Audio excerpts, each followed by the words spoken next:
நம்மளுக்காக கொஞ்ச காலம் வாழணும்.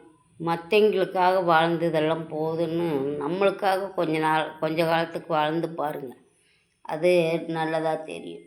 காரணம் என்னென்னா, இந்த காலத்தில் அப்பாவை மதிக்கிறவன் எவனுமே கிடையாது. பெத்தவளைத்தான் மதிக்கிறானுங்க. பெத்தவென்னமோ ரொம்ப வருஷமாக காப்பாற்றின மாதிரி பெத்தவளைத்தான் பெத்தவளையும் பார்க்கணும், அதெல்லாம் பார்க்கக்கூடாதுன்னு சொல்லலை. அதுக்குன்னு பெத்தவோ உடனே நம்மளை பார்த்தான்னு என்றைக்குமே நினைக்கக்கூடாது.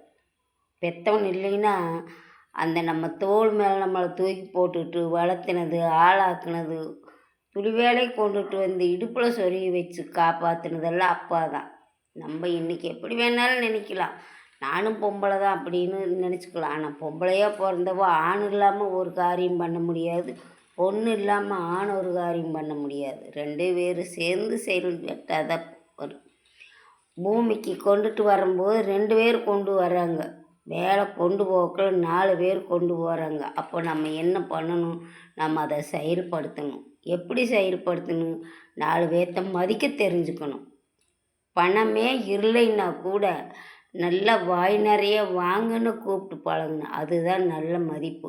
காசு இருந்தால் பேசலாம், காசு இல்லைன்னா பேசக்கூடாதுன்னு வீடு பங்களா இதெல்லாம் பெருசு கிடையாது. உனக்கு போய் கேட்டாங்கன்னாவே என்ன கேட்பாங்க? உனக்கு எத்தனை மக்கன்னு தான் கேட்பாங்க. யாருமே எத்தனை பையன் எத்தனை புள்ள அப்படின்னு தான் கேட்பாங்க. உனக்கு எத்தனை சொத்து இருக்குதுன்னு கேட்க மாட்டாங்க. சொத்து பேசாது, மக்க தான் பேசும். அது நல்லா தெரிஞ்சு வச்சுக்கோங்க. நீங்கள்லாம் எப்படியோ நினைப்பீங்க, ஆனால் யாருக்கு எப்படின்னு எழுதி வச்சவன் தான் சொல்லணும், நம்ம சொல்லக்கூடாது.